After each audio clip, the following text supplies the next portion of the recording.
Hi, and welcome to 15 Minutes of Fame. I'm Jeffrey Driscoll. And I'm Jim Kerr. Well, Jim, big week for the Oilers this week. We start as we always do with the Edmonton Oilers, we normally do. The Oilers take some guy named Ryan Nugent-Hopkins. The Nuge. The Nuge, which I haven't really decided if I'm all about the Nuge as his nickname. Yeah? I don't know if I'm there yet, but whatever. Took him first overall in the NHL draft on Friday. Not a surprise, I don't think, but a great move, Jim. Yeah, I mean, he was not quite the consensus number one, right? But he was from the people I talked to. I was at the official draft party there on Friday. There was no one even considering the possibility that it would be anyone but Ryan Nugent-Hopkins, right? And from the comparisons that GMs around the league have made with him and other players like your Datsyuks or your Sakics even. I think there's the potential there for him to be a great addition to the lineup. And the biggest playmaking guy who can score goals and who's a center. And I was reading something that said this is going to be our first line center for the next couple of years to come. Maybe not next year, but for years to come. And I really like that. Now that being said, Jim, most first overall draft picks go into the NHL right away.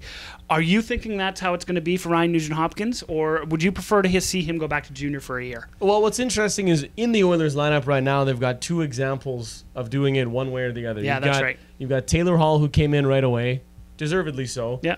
And you've got Jordan Eberle, who came in last year after going back to junior. Right. And he turned out fantastic as well.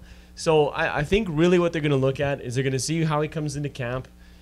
He's at 175-ish pounds, I think, right now. So, it's a decent size. Could probably stand to put on a few more pounds. But they'll see how he comes into camp. And I think it'll be up to him to make the team. I think there's really nothing for him to lose. If he goes back to junior, he'll probably tear it up in junior. And the World Junior Championship. That's right. And,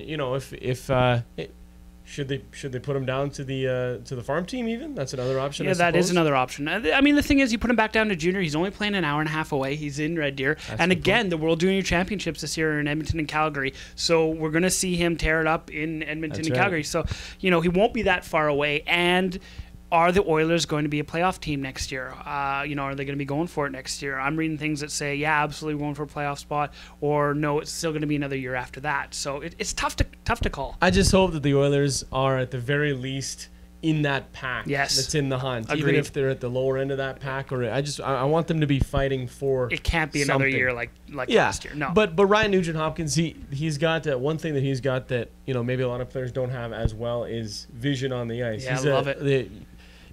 The playmaking abilities that he has are something that on its own could have him in the lineup. Yeah, absolutely. The other big Oilers news at the draft is that Ryan Smyth is back. There was a little bit of a false start going on, but looks like Colin Fraser and a 7th rounder going to LA for Ryan Smyth to come back to the Oilers. What do you think about that, Jim? Okay, $6.5 million on the cap hit. People say, well, I don't know if he's worth that. He was still a 20-goal scorer last season, but what he can contribute potentially off the ice could be invaluable to this organization with the young players. Totally. This is a guy who I blogged about it last week. I don't think there's anybody in the NHL right now who is more of kind of the identity of an Oiler that we all kind of grew up with than Ryan Smyth. And I think he could come back here and take some of these guys under his wing, so to speak, and just and really help their development along. Even a Nugent-Hopkins, Yeah, absolutely. And the $6.5 million cap hit is nothing. That's 1 year. It's 1 year, and we're below the floor right now. Yeah, we're down. So we need to put a few dollars on the thing there, and that's not the end of the world. So I would pay $6.5 million for him to be there a year, and we're only paying $4.5 really. All the things that you said, I agree with completely. And besides the fact the guy just bleeds copper and blue, that's right. And you can't pay enough for that. If he scores 20 goals again this year, I mean, that's magic. Absolutely. As well at the draft, there's a couple other different things, but did you hear that the Winnipeg team, Jim, is going to be called some sort of they're going to be called Plains, the Plains, the Jets or something. I don't know. I don't know where they got it from. Center Airports. Yeah, that's right. So that was very smooth. It was smooth. No one knew 100% what the team was going to be until he said, on behalf of the Winnipeg Jets. Everybody goes crazy.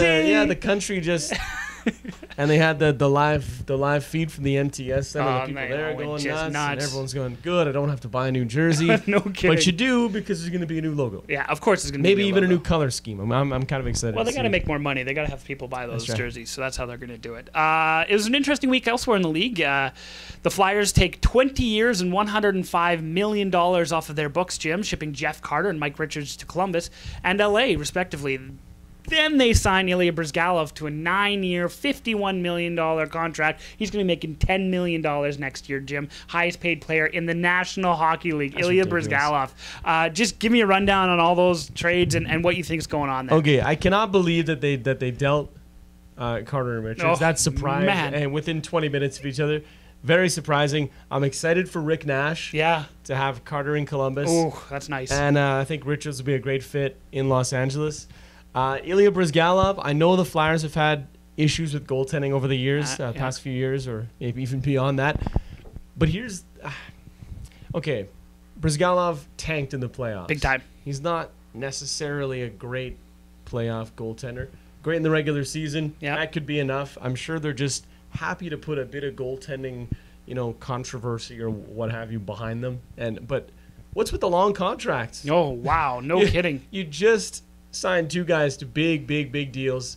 Then you trade them both. Then you sign another guy to a huge deal. And a goalie, a 30-year-old goalie, on a 9-year contract? I don't know. I don't know. 10 million? 10 million. That's 10 million. ridiculous. It's absolutely ridiculous. Good for Ilya Bryzgalov for taking it him, when he can get it. Yeah. But yeah, I think take it. Mike Richards in LA is going to be out of this world. Yeah. And rumors are saying that they might have another Richards, Brad Richards, on that lineup a little bit later on. I think they'll have to dump a week. bit of salary in order to make that happen.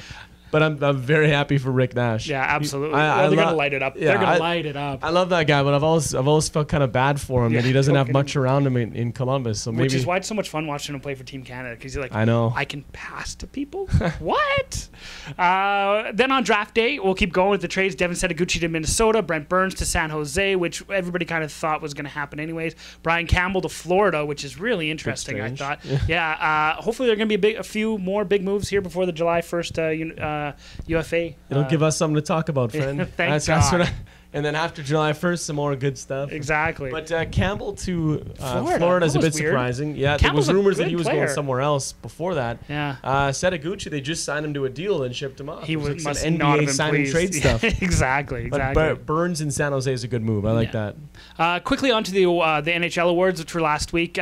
15 Minutes of Fame went 4 for 6 with our picks, which included the 41-year-old Nicholas Lidstrom, who we all love, winning his 7th career Norris Trophy. Bobby Orr has 8. Jim, do you think that Lidstrom can do it and catch up? I suppose if he won one at 41, he could win one at 42. That's right. No kidding. On to the CFL. The Edmonton Eskimos go 0 for 2 in the preseason. They're in Saskatchewan next week to play the Melonheads. That's right. And so to open up the regular season, how do we feel about the team so far? I think they're going to be a good club competing for the trophy. Maybe not. Maybe they don't make the Grey Cup, but they'll be in it right to the end. I think they'll be fighting tooth and nail. I think they're a very gritty club this year. The problem is for me is there's been so many changes. It's been tough to keep an eye on them. But I'd like to see what they do in the first 3 or 4 games. My big question is Ricky Ray's got to learn a new system again. And what if he goes down? I just don't know what's going to happen there. But that's my. I'm excited to see it in motion. They've got the cuts all finished. Yeah, I want to see. Let's see them go. No, agreed. Still with local sports, Jose Canseco was Scorpions to play the Edmonton Capitals. Jim, you were there at the media event. What did he have to say about the current state of baseball? He thinks it's 100% clean now. 100% clean.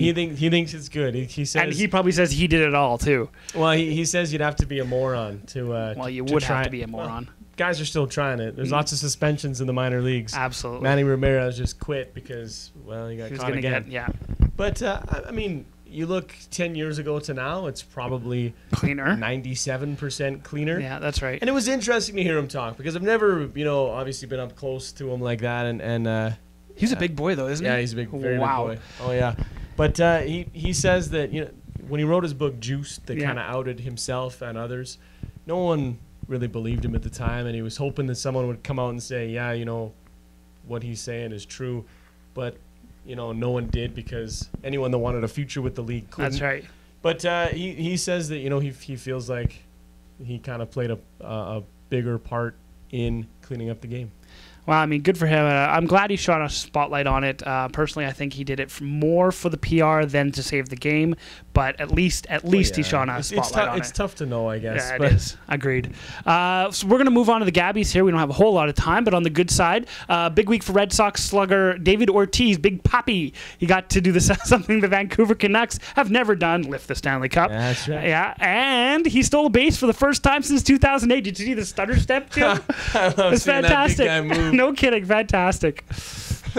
I love David Ortiz. Oh, totally. But see, lifting the Stanley Cup, I'm sure there was a lot of hearts broken over in fan. Speaking of the Cup, the Boston Bruins had their big post-Cup party.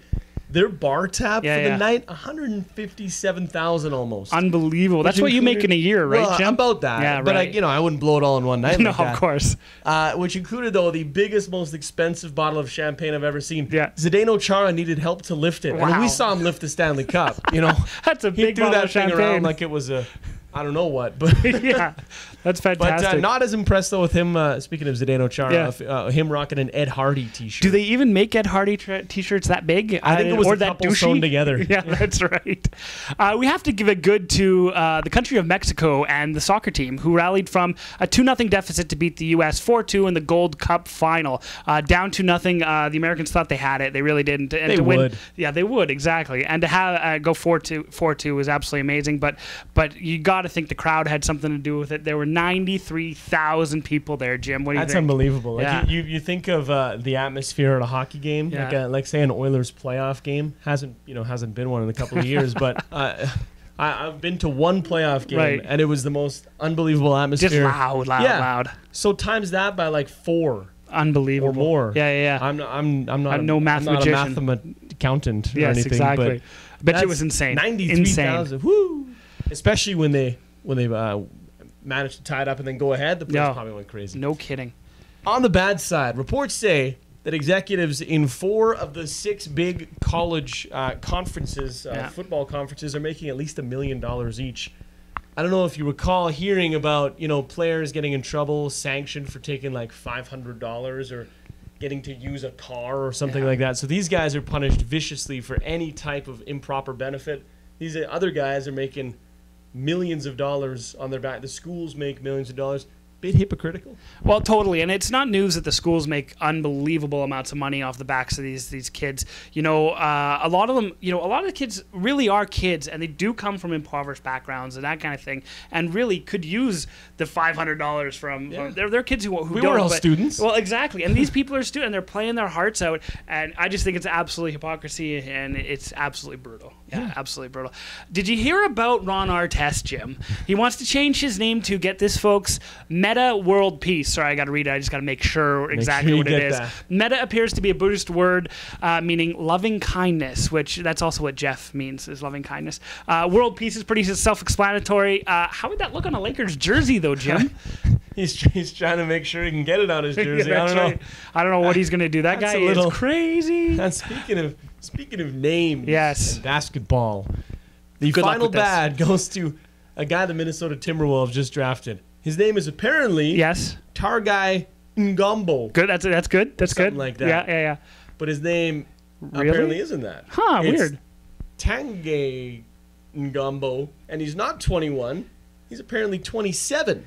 Unbelievable. Making him, of course, ineligible for the entry draft. He's Congolese playing out of Qatar. And they thought they found something they liked. And even his NBA page, NBA.com page, has him at 21 with this name. But his FIBA has him at 27, born in 84. Yeah. I don't know what's going on there. Good scouting. Yeah, good Minnesota. scouting. Yeah, Way to be. He's a good player, but you don't know how old he is. Obviously making him ineligible for the draft, which is absolutely crazy. I don't know what the NBA or the Timberwolves are going to do. That's a strange one. It's absolutely strange. Are they going to get fined for getting somebody who, is not draft eligible? Just lose the pick. I would expect so, but I mean, it's absolutely silly. Well, that's our 15 minutes up for this week. Join us again next week when we get a whole new 15 minutes of fame. In the meantime, I'm Jeffrey Driscoll. And I'm Jim Kerr. Have a good week, folks.